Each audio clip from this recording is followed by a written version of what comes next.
Hi friends, welcome to my YouTube channel and Instagram page. ఈరోజు నేను చెప్పబోయేది ఏంటంటే తమ్ముడు సినిమా రివ్యూ గురించి. నితిన్ విద్యల్లో దేశం తరపున ఆడి ఎన్నో పథకాలు సాధిస్తాడు. మరొక పెద్ద లక్ష్యంపై గురిపెట్టిన ఏకాగ్రత ఉండదు.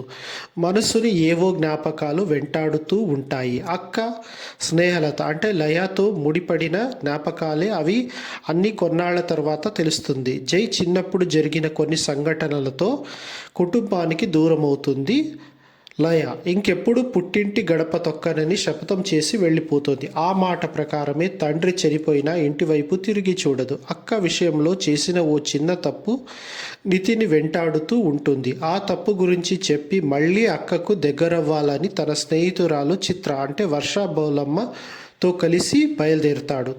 తీరా అక్కడకు వెళ్ళినాక ఆమె తన కుటుంబంతో కలిసి అంబరగొడుగు అడవి ప్రాంతంలో జరిగే అమ్మవారి జాతరకు వెళ్ళినట్టు తెలుస్తుంది. అలాగే ఆమె తన పేరును ఝాన్సీగా మార్చుకున్నట్లు తెలుసుకుంటాడు. దీంతో తన సోదరిని కలిసేందుకు జై కూడా అటవీ ప్రాంతానికి వెళ్లేందుకు సిద్ధమవుతాడు. మరోవైపు ఝాన్సీ ఆమె కుటుంబాన్ని అగర్వాల్ ముఠ లక్ష్యంగా చేసుకుంటుంది.